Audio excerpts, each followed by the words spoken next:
Can I ask you a really important question? Do you want God?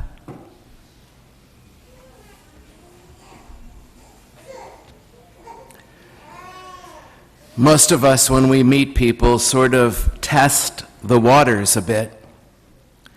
I suppose you could say it's a little bit of insecurity sometimes, for some of us wondering whether this person will like us, will want to engage with us. But I would suggest that most of the time, we are just checking it out to see if there's availability in them for us. If there's anything in them that seems to want to be with us, connect with us. And if we don't detect something like that in them towards us, we step back. We move on to someone maybe who might want to connect with us. I think we've all been with people who are obviously not into us. Perhaps we are not their cup of tea, and that's okay. That's cool. It doesn't necessarily mean there's anything wrong with us. It's just that there's not anything obvious in them that says they want to be with us right now. This happens actually between me and students all the time. I look for signs from them that they want me to sit down at the table with them, that they want to engage with me. I don't want to be pushy. I'm several generations now ahead of them. I want to respect the issues they might have with the church or me or whomever. And so I try to look for signals that I'm welcome there with them at that table, welcome into that conversation, welcome to join them in this or that. It is true that sometimes I'm not their cup of tea. And sometimes that's a little hard for me, but I look for those signals and then step back, move on, knowing we have an incredible staff of campus ministers who have very different personalities than mine, and that's as it should be, because maybe that's the one that can help them. But it's tricky, and sometimes I misread the signs.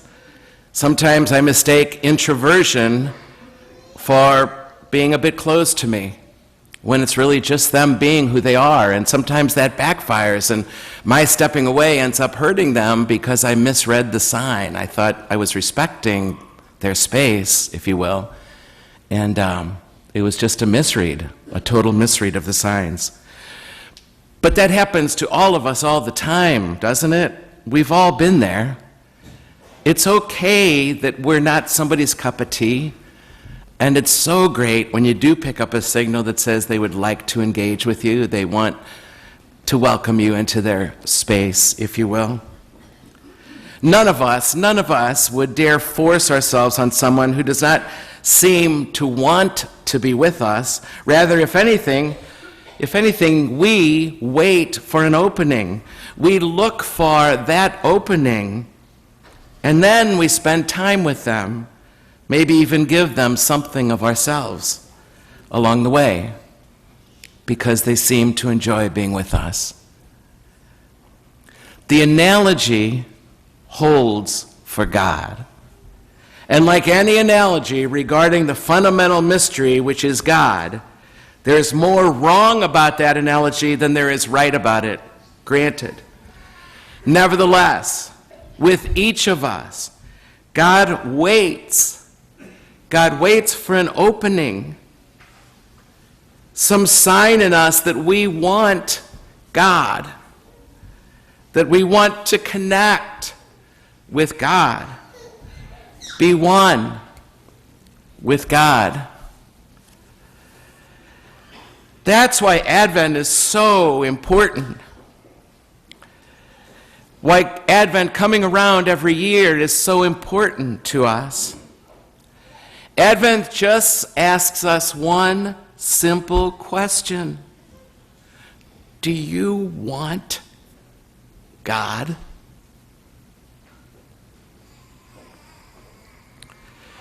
Trust me, The fact that you're here in the church this morning, going to Mass, does not necessarily declare that you want God. Maybe it did at some point, but then the recurringness of it, the ritualness of it, can sometimes make us not be in touch with that underneath it all. Just like you who are married maybe 30 years, just because you're married 30 years and you sit down at a table again with your partner after 30 years, day in and day out, it doesn't declare to your spouse necessarily that you really want to be with her right now, with him right now, that you want to connect here at this meal you do every day, day in and day out for 30 years, that you really want to connect with your partner, that you want God here, now, at this Mass, that you really want God in and through this Mass, that you came here this morning because you want God.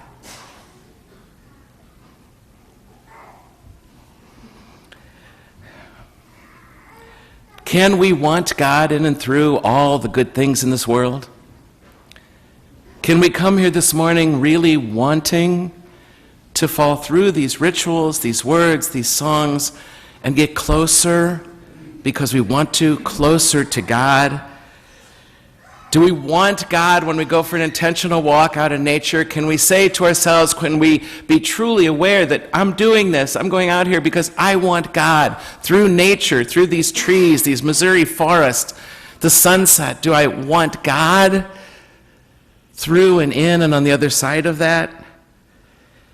This person that I'm dating, I'm in love with, I'm crazy about, do I want God through him, through her? Do I want more God because of them? You who are parents, do you want God when you look at your kids? Do you want to fall through them to God and end up closer to God because of them? That's Advent's question. It's so simple, really. Do you want God? I look at this little girl, and I look at her, and so many things are running through my mind about her future. I can't do a baptism without thinking of where this little baby's going to go. What will become of her? What will she suffer? What will she enjoy?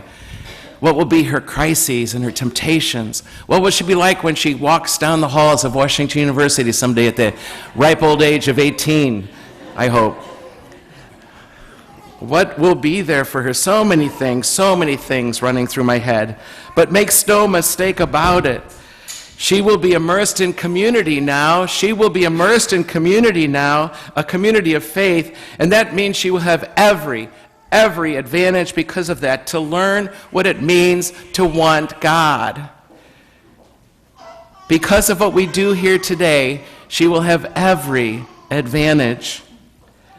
But in the end, you and I know this, it's really up to her. It's up to her. And as she gets baptized in just a few minutes, I feel this overwhelming desire for her that she want God all the days of her life. That she want God. My friends, that's all love really needs. God waits for the opening because that's what love does. Love waits for an opening, never forcing or coercing, but just an opening. What this Advent God needs to ask each of us right now is just one very important question. Do you want me?